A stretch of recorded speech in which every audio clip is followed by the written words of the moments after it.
일부 예배 나오신 저와 여러분의 삶이 하나님의 소원 이루어드리는 삶 되기를 예수님의 이름으로 축복합니다. 아멘.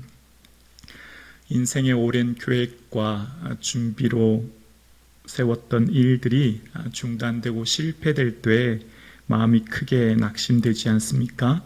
오늘 본문도 그렇습니다. 믿음의 지도자 여호수아의 실수와 이스라엘이 전쟁에서 패배 속에 좌절하는 모습이 등장합니다.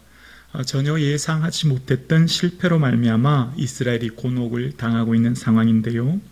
실패의 원인이 뭔지 1절에서 먼저 함께 살펴보겠습니다. 우리 1절 함께 말씀을 보면서 봉독하겠습니다. 이스라엘 자손들이 온전히 바친 물건으로 말미암아 범죄하였으니 이는 유다 지파 세라의 증손 삽디의 손자 갈미의 아들 아간이 온전히 바친 물건을 가졌습니다. 여호와께서 이스라엘 자손들에게 진노하시니라. 아멘. 정치 지도자는 여론에 민감하게 반응합니다. 정치 지도자는 지지율이 곧 다음 차기 선거에 당락에 결정적 영향을 미치기 때문입니다. 그러나 하나님이 세우신 하나님의 지도자는 하나님의 마음에 민감하게 반응해야 합니다. 하나님의 마음을 잘 살펴야 합니다. 그러므로 하나님이 세우신 오늘 지도자 여호수아는 가장 먼저 하나님의 마음을 잘 살피고 그 뜻이 어디 있는가를 살피는 것이 너무너무 중요했습니다. 전쟁의 승패가 그들의 힘에 있지 않고 하나님께 있기 때문입니다. 그런데 오늘 본문에는 안타깝게 마지막 1절 후반절에 여호와께서 이스라엘 자손들에게 진노하시니라 라고 이야기하십니다. 하나님은 이 땅의 피조물 중에 하나님을 마음을 기쁘게 할 수 있고 하나님을 슬프게 할 수 있는 존재는 딱 한 존재밖에 없습니다. 바로 나입니다. 나 자신만 하나님의 기쁨이 될 수도 있고 하나님의 슬픔이 될 수도 있습니다. 다른 어떤 피조물도 하나님의 마음을 아프게 하거나 기쁘게 할 수 없습니다. 그러나 하나님은 우리 자신의 삶을 통해 하나님이 기쁘실 수도 슬프실 수도 있습니다. 마치 갓난 아이가 태어나면 태어난 아이가 잘 먹고 잘 자면 그것만으로도 부모의 마음은 행복하지 않습니까? 그런데 아이가 열이 나고 아프면 어떻게 합니까? 부모의 마음이 찢어지듯 아프죠. 아이가 무슨 힘이 있어서 그렇습니까? 갓 태어난 아이가 무슨 능력이 있어서 그렇습니까? 그렇지 않죠. 아이를 사랑하는 부모의 마음 때문이지 않습니까? 우리가 무슨 능력이 있어서 하나님을 슬프게 하거나 기쁘게 하는 것이 아니라 우리는 하나님의 사랑하는 자녀이기 때문입니다. 그 사랑의 관계 때문에, 그 사랑 때문에 하나님은 기뻐하시기도 슬퍼하시기도 하시는 것이죠.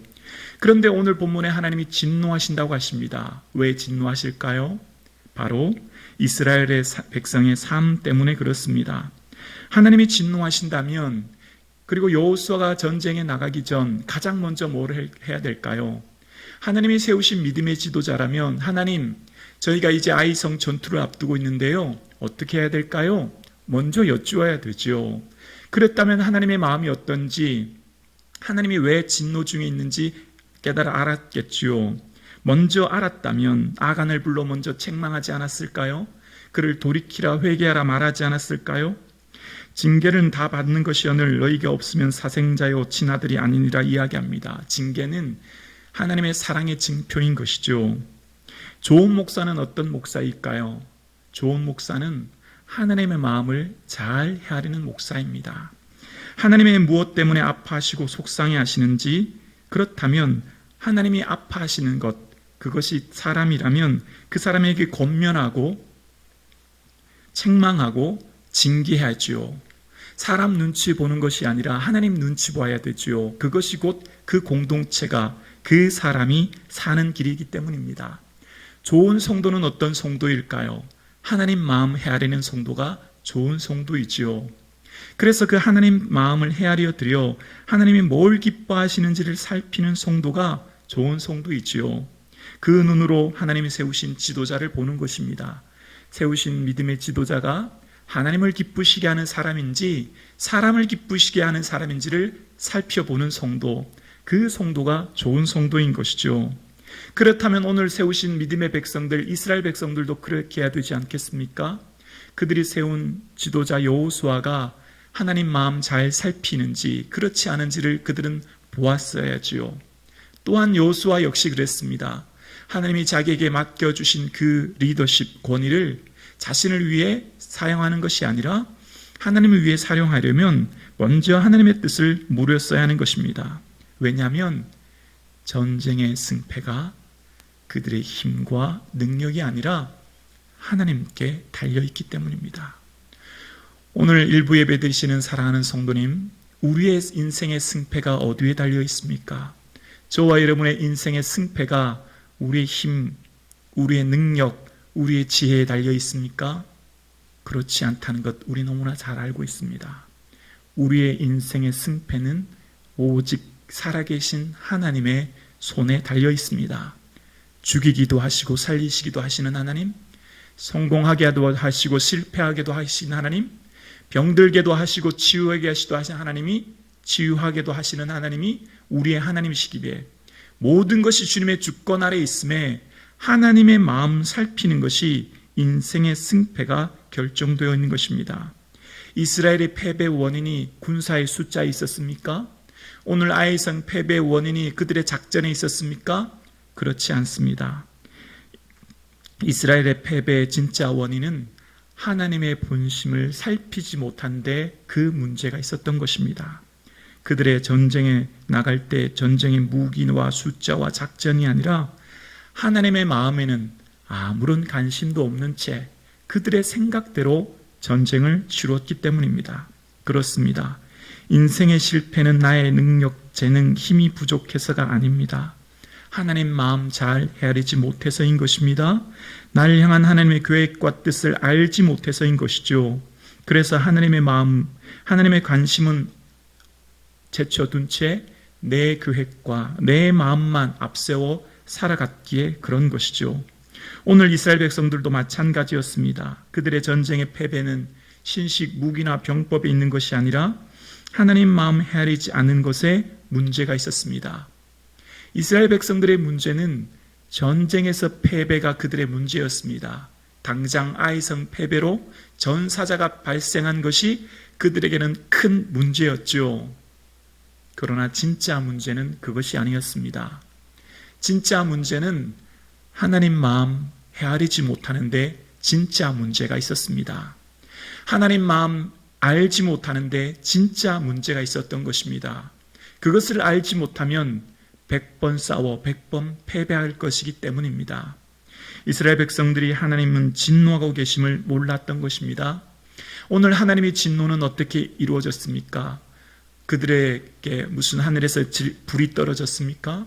그들에게 삶에 무슨 질병이 생겼습니까? 그들의 삶에 무슨 지진이라도 일어났습니까? 그렇지 않습니다. 내버려 두셨습니다. 내버려 두심이 징계입니다. 하나님의 징계는 아무 말씀하지 않은 것이 징계입니다. 마치 아브라함이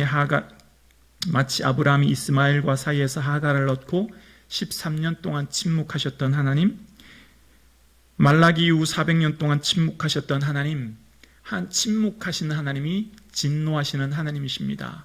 내 인생에 하나님이 침묵하신다면 그것이 진노 중에 있음을 기억해야 됩니다.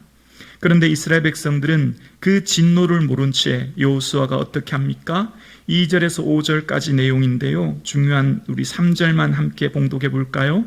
3절입니다. 여호수아에게로 돌아와 그에게 이르되 백성을 다 올라가게 하지 마시고 이 3,000명만 올라가서 아이를 치게 하소서. 그들은 소수이니 모든 백성을 그리로 보내어 수고롭게 하지 마소서 하므로. 예전처럼 정탐꾼을 보냈는데요. 그 정탐꾼들이 돌아온 후에 이런 고백을 해요. 여호수아여, 다 갈 필요 없습니다. 한 2,000~3,000명쯤만 보내서 가면 이길 것 같습니다. 그렇게 얘기해요. 왜냐하면 이후에 8장 25절에 그들이 아이성을 점령했을 때 남녀의 수가 12,000명이라고 얘기하거든요. 그러니까 아마 그 성에 거하는 사람 전체 인구가 12,000명으로 보아 전투 병력은 한 2,000명에서 3,000명, 남자 인구 전쟁에 나와 싸울 인구는 한 3,000명가량 되지 않겠나 추측합니다. 그러니까 그들의 정탐꾼의 보고는 정확한 거죠. 왜냐하면 다른 병력이 그렇게 많이 갈 필요가 없죠. 다음 전쟁을 준비하고 에너지를 좀 비축하는 것이 더 합리적인 것입니다. 그래서 그들의 숫자만큼 가서 전쟁에 싸우는 것이 가장 합리적인 전쟁인 것입니다. 그런데 여기서 하나 빠진 게 있죠. 예전에 여리고 전투는 어떻게 나갔죠? 첫 번째, 여호수아가 직접 참여했죠. 두 번째, 그들은 늘 항상 하나님의 궤를 앞세고 갔죠. 하나님이 가라 하시면 가고 서라 하면 섰죠. 그리고 또한 그들의 삶 가운데 하나님께서 말씀하시는 대로 그대로 순종했습니다. 그런데 오늘은 하나님의 말씀을 듣지 못했죠. 하나님이 어떻게 하라고 하신 것 명령이 전혀 등장하지 않습니다. 또한 여리고 점령처럼 아이성 전투에 여호수아가 참전하지 않습니다. 예전처럼 아침 일찍 일어나 나갔다라는 표현이 등장하지 않고 언약궤를 가지고 나갔다는 표현도 등장하지 않습니다. 그들 생각에는 아이성은 작은 성이라 작은 숫자만 가도 이길 수 있다 생각했고, 여호수아가 본인이 가지 않아도 몇천 명의 군사만 보내도 충분히 이길 수 있을 것이라고 하는 자만심 때문이었던 것이죠. 이미 그는 두 번의 전쟁의 경험을 통해서 승리의 경험이 있었기 때문에 그렇게 하지 않았던 거죠. 하나님이 세우신 믿음의 지도자의 가장 중요한 덕목은 뭘까요? 세상에 세우신 세상 지도자의 덕목은 실력입니다. 그런데 하나님이 세우신 믿음의 지도자의 가장 중요한 덕목은 겸손입니다. 하나님은 교만한 자를 물리치시거든요. 겸손의 가장 극치는 무엇입니까? 기도입니다. 기도하는 자가 가장 겸손한 자입니다. 왜냐하면 하나님의 도움을 구하기 때문입니다. 하나님 없이는 살 수 없다 고백하는 인생이기 때문입니다. 가정의 가장인 아버지도 그러므로 기도로 겸손해야 가정이 사는 것입니다. 직장에 파송된 영적인 지도자로 세움받은 성도님들의 삶도 기도로 직장을 섬겨야 합니다. 기업을 경영하는 장로님, 안수집사님, 권사님의 삶도 기도로 직장을 경영하셔야 합니다. 교회를 섬기시는 장로님, 안수집사님, 권사님도 기도로 교회를 섬기셔야 합니다. 누구의 말을 들을 것인가가 참 중요합니다. 사람의 말을 듣고 결정할 것인가, 하나님의 말씀과 그 뜻을 듣고 결정하실 것인가는 인생의 승패를 결정합니다. 그런데 오늘 안타깝게도 여호수아의 실수를 보게 됩니다. 그 믿음 좋던 여호수아, 우리가 생각할 때 정말 믿음의 최고봉이라고 말할 수 있는 여호수아가 그만 실수하는 모습을 발견하게 됩니다.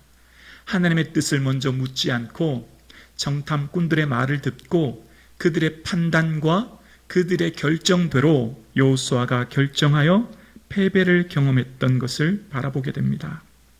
아이성 전투 앞에 이 작은 전투까지 뭐 하나님께 물을 필요가 있나, 아마 여호수아가 그런 생각하지 않았겠나 생각해 보게 됩니다. 이 작은 것까지 물어야 합니다. 작은 결정까지 하나님께 의탁해야 합니다. 그래서 하나님께서는 작은 것까지 묻고 하나님 의탁하는 자녀들을 기뻐하십니다. 매 순간마다 주님께 여쭙는 자녀들을 주님 기뻐하시고 지혜를 주십니다. 전쟁에 패배했으면 어떻게 해야 됩니까? 하나님 죄송해요. 제가 하나님 뜻을 묻지 못했네요. 제 판단, 제 생각대로 나가서 이렇게 많은 사상자가 생겼네요. 다 저의 잘못입니다. 하나님 용서해 주세요.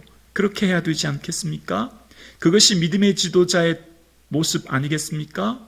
그런데 오늘 여호수아는 하나님 앞에 옷을 찢고 궤 앞에 엎드려서 이렇게 고백합니다. 7절인데요.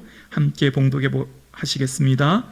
이르되 슬프도소이다. 주 여호와여, 어찌하여 이 백성을 인도하여 요단을 건너게 하시고 우리를 아모리 사람의 손에 넘겨 멸망시키려 하셨나이까?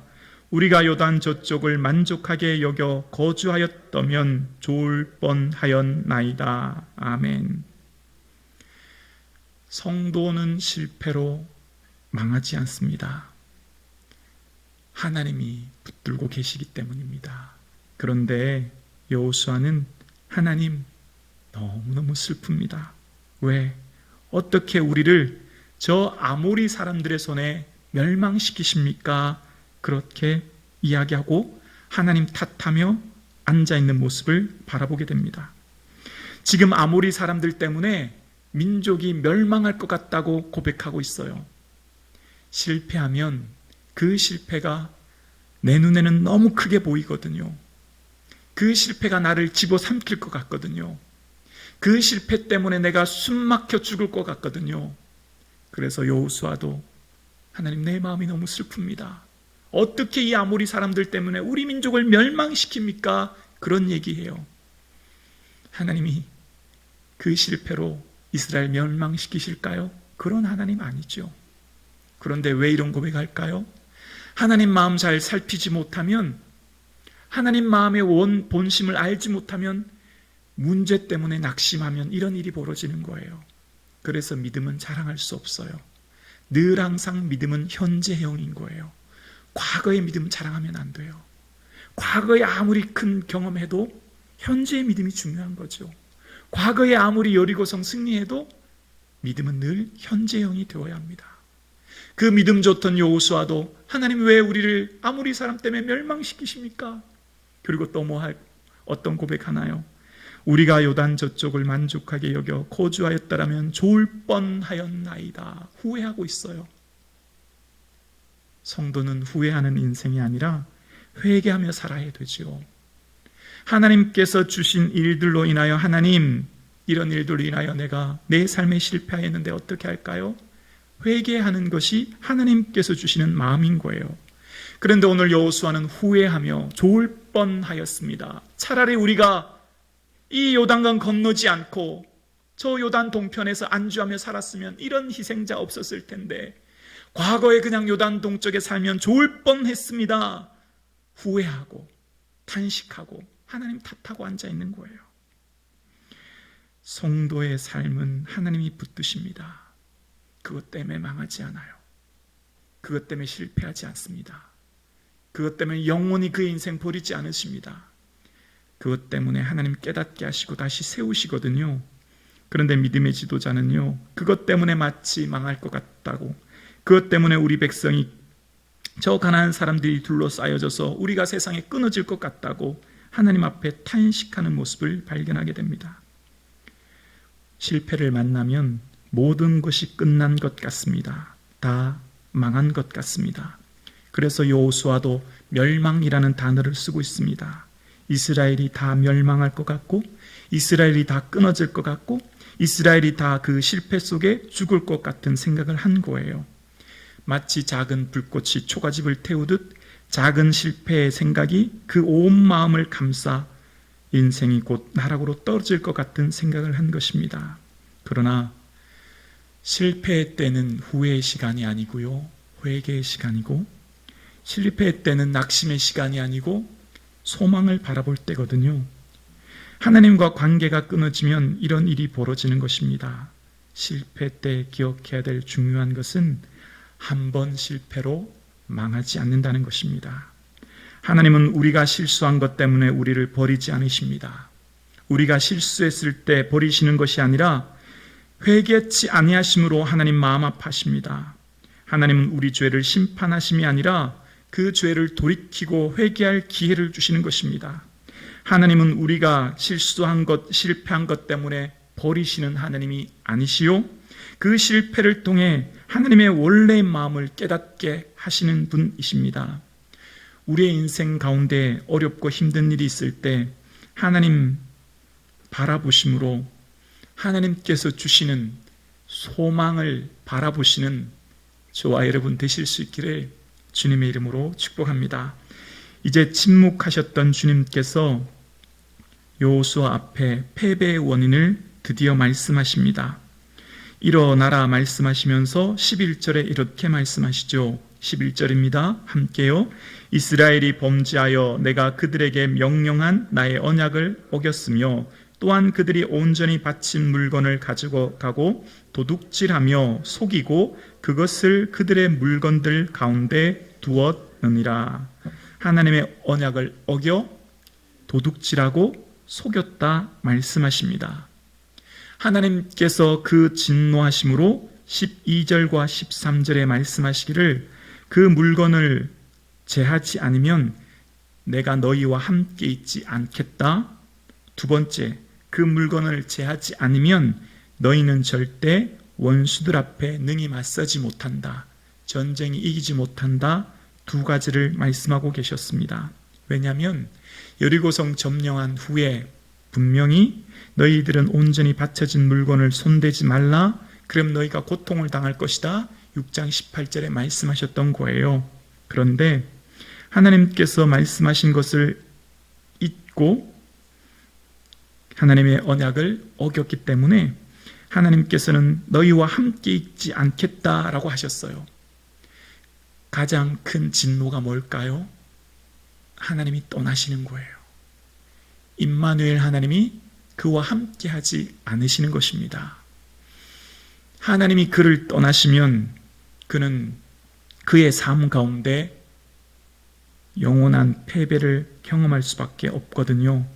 그래서 지금 하나님이 그들을 떠날 수밖에 없는 것, 그들이 패배할 수밖에 없는 원인을 그들이 언약을 어겨 하나님의 것을 도둑질하며 속였다라고 하는 죄 때문이라고 이야기합니다. 그래서 우리의 인생 가운데 문제를 만나고 어려움을 만났다면 그것은 하나님의 본심이 아님을 기억해야 합니다. 하나님은 어떤 분이죠? 사랑의 하나님이에요. 그런데 왜 그런 일이 일어났을까요? 이사야서 59장 1절 2절에 이렇게 말씀하십니다. 우리 한 목소리로 읽겠습니다. 여호와의 손이 짧아 구원하지 못하심도 아니요 귀가 둔하여 듣지 못하심도 아니라 오직 너희 죄악이 너희와 너희 하나님 사이를 갈라놓았고 너희 죄가 그의 얼굴을 가리워 너희에게서 듣지 않으시게 함이니라. 아멘. 지금 내 삶 가운데 응답 없는 하나님, 내 실패 속에 전혀 말씀하지 않으시는 하나님, 그 이유는 하나님의 손이 짧거나 능력이 부족해서가 아니래요. 하나님이 귀가 둔해서 듣지 못한 상황이 아니래요. 바로 하나님과 우리 사이에 있는 죄악 때문이래요. 그 죄악이 하나님과 우리 사이를 갈라놓아 하나님이 듣지 못하신다 말씀하십니다. 하나님이 가장 싫어하시는 것 한 가지가 바로 죄라는 거예요. 하나님이 극히 미워하시는 것 한 가지가 죄악이라는 것입니다. 우리는 죄를 대수롭게 여기지 않죠. 들키지 않으면 죄라 생각하지 않습니다. 이스라엘 백성들도 그랬습니다. 하나님께서 오늘 말씀하지 않으시면, 들키지 않으면 아간의 범죄는 대수롭게 여겨지지 않았을 것입니다. 그런데 하나님께서는 그 죄가 얼마나 크고 그 죄가 얼마나 영향력을 미치는지 오늘 본문을 통해 말씀하시는데요. 바로 대표성의 원리예요. 오늘 백성 중에 아간이 범죄하지 않았습니까? 그런데 오늘 상황에 아간 하나의 범죄로 전체 백성이 고통을 당하게 됩니다. 오늘 이스라엘 백성들이 있는 삶의 자리는요, 이스라엘 백성들이 오늘 상황을 스데반은 사도행전 7장에 광야 교회에 있었다라고 이야기합니다. 이스라엘 백성들은 지금 교회 공동체인 거예요. 교회는 어떤 것이죠? 하나님의 몸이에요. 하나님의 몸으로 세워진 교회의 특징이 뭘까요? 몸은 우리 몸 중에 한 부위, 손가락, 손톱 밑에 작은 상처도 민감하게 느끼는 것이 우리 몸인 것이죠. 교회 공동체가 바로 그런 공동체입니다. 한 사람의 상처, 아픔, 죄악은 공동체 전체의 아픔, 상처로 느껴지는 거예요. 마치 아담이 범죄함으로 온 인류가 징계를 받고 예수 그리스도로 말미암아 온 인류가 구원받는 것처럼 이 대표성의 원리 때문에 하나님의 몸된 공동체의 특징은 한 사람이 아파하고 한 사람이 고통 가운데 있으면 온몸이 아파하고 힘들어하는 것입니다. 그것이 하나님의 마음이었거든요. 아가원의 죄는 하나님이 말씀하시지 않으시면 아무도 몰랐을 거예요. 그런데 하나님이 이제 드디어 말씀하시기 시작합니다. 14절입니다. 14절 함께요. 너희는 아침에 너희의 지파대로 가까이 나오라. 여호와께 뽑힌 그 지파는 그 족속대로 가까이 나올 것이요 여호와께 뽑히는 족속은 그 가족대로 가까이 나올 것이요 여호와께 뽑히는 그 가족은 그 남자들이 가까이 나올 것이며. 여러분, 지금 아간 한 사람이에요. 보세요. 이스라엘 전체 숫자가 몇 명이죠? 장정만 60명이니까 한 가정의 가장만 60만 명이니까 4인 가족이면 200만 명, 4인 가족 이상이면 250만, 아니 300만까지도 되는 엄청난 숫자예요. 그렇지 않나요? 그러면 300만 분의 1인 거예요. 맞죠? 300만 명은 이 죄를 짓지 않았고 아간 한 사람만 그 죄를 지었어요. 하나님 뭘 그렇게 대단하게 여기시나. 우리 생각엔 대수롭지 않아요. 한 사람이 그랬는걸요. 300만 명 전체는 괜찮은데요. 300만 명 중에 딱 한 사람만 그랬는데요. 뭐 하나님 그렇게 그것 때문에 진노하십니까? 우린 그런 생각 들지 않습니까? 그런데 그렇지 않아요. 우리는 아주 작은 죄도, 우리의 생각이 아무것도 아닌 것 같은 죄도 하나님은 민감하게 보신대요. 하나님의 은혜를 받으면, 하나님 마음 헤아리면 어떻게 될까요? 내 삶의 작은 죄도 민감하게 느껴져요. 그게 하나님 마음이에요. 그게 하나님의 뜻이에요. 하나님의 뜻은 우리의 거룩함에 있거든요.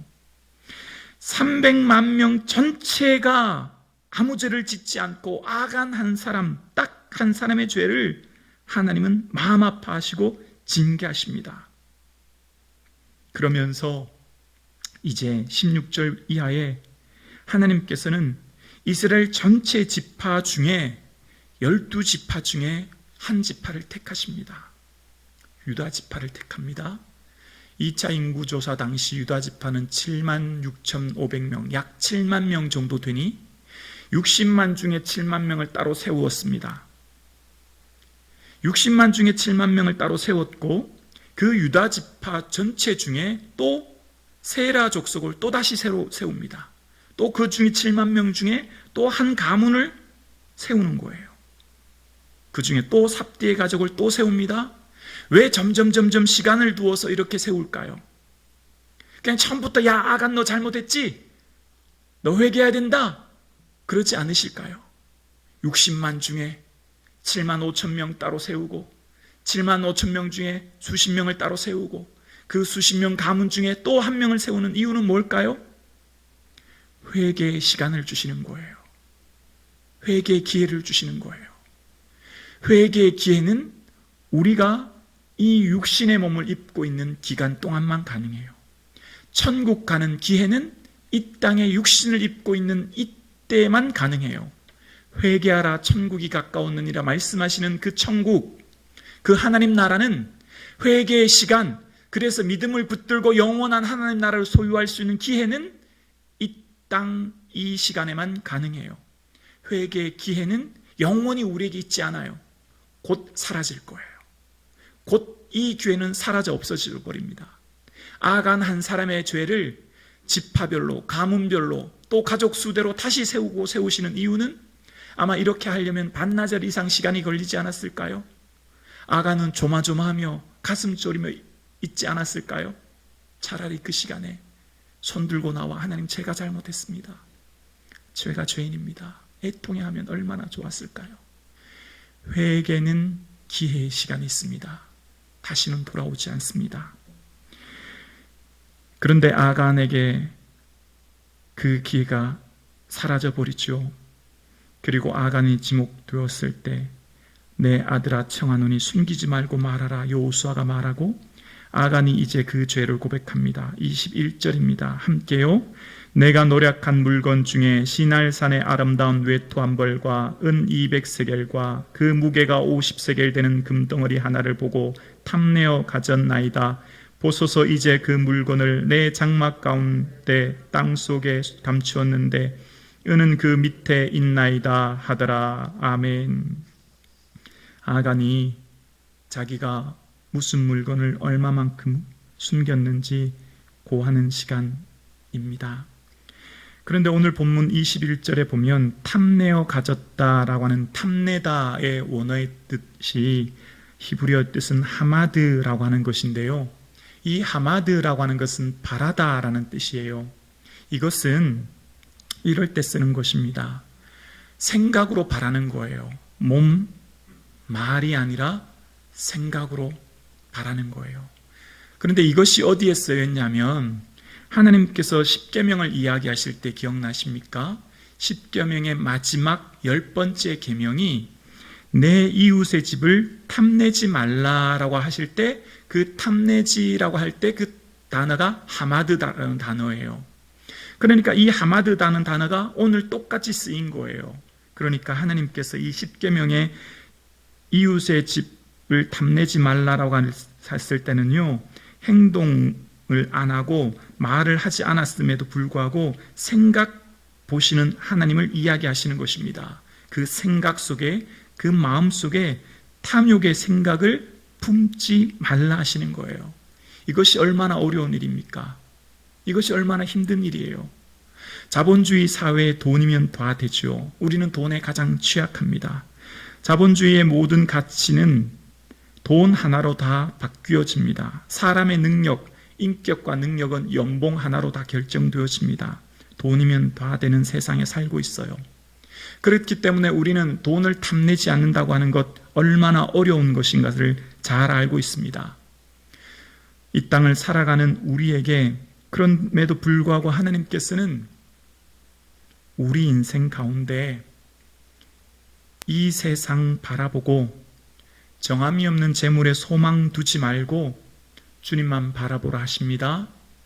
정말 가치 있는 것은 돈에 있지 않음을 기억하라는 거예요.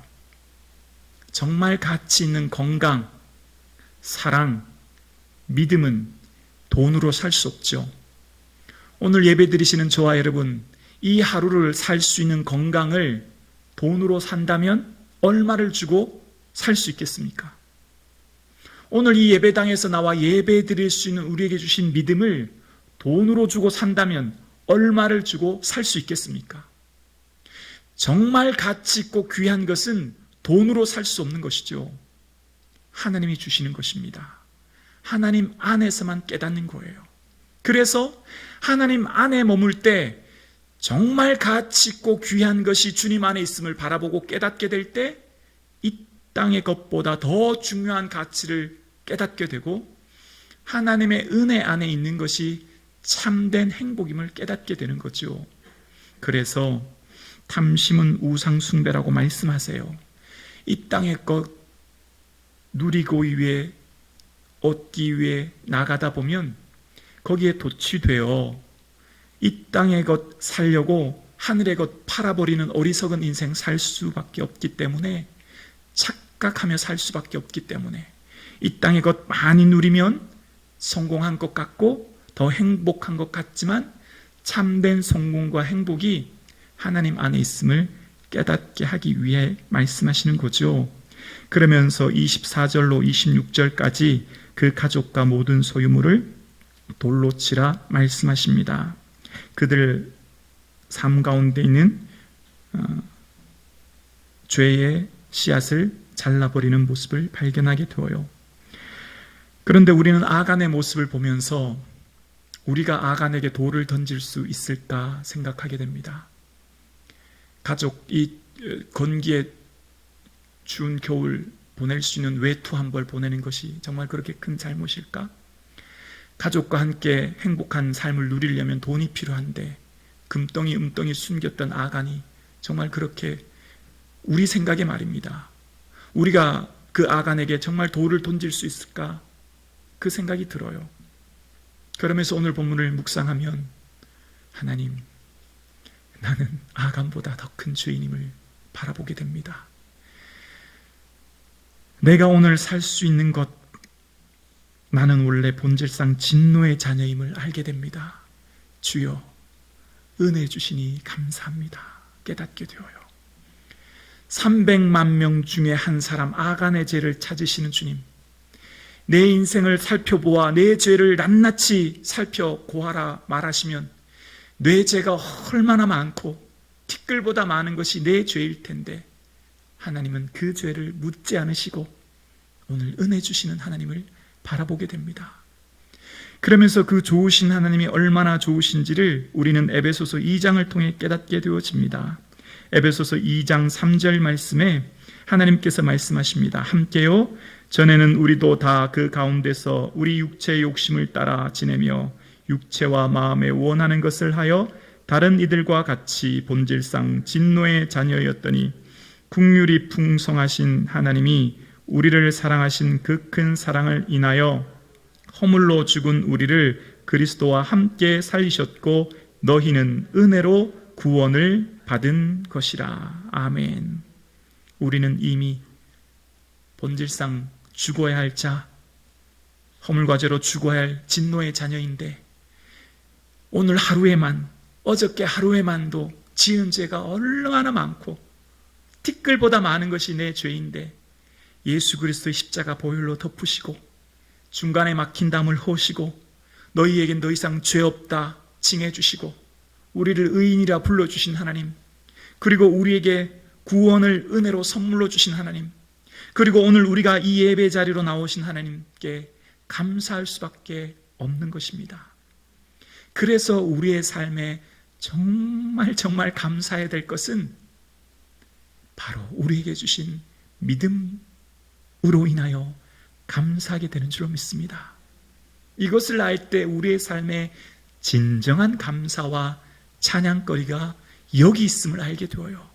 좀 덜 누려도, 좀 덜 가져도, 내 삶에 좀 불편한 것이 있어도 이것 깨닫고 나면, 이것만 알게 되면 내가 얼마나 하나님 귀한 복 받았는지를 알게 되거든요. 좋으신 하나님은 아골 골짜기를 그대로 영원히 버려두시는 하나님이 아니에요. 하나님은 소망 없는 곳에 영원한 소망으로 버려두지 않으십니다. 영원한 절망으로 버려두지 않으십니다. 그 소망을, 그 절망의 자리를 소망으로 바꾸어 주십니다. 주 안에 영원한 절망은 없습니다. 주 안에 영원한 죽음은 없습니다. 주 안에 영원한 실패는 없습니다. 호세아서 2장 15절 말씀입니다. 함께 봉독합니다. 거기서 비로소 그의 포도원을 그에게 주고 아골 골짜기로 소망의 문을 삼아주리니 그가 거기서 응대하기를 어렸을 때와 애굽 땅에서 올라오던 날과 같이 하리라. 아멘. 그렇습니다.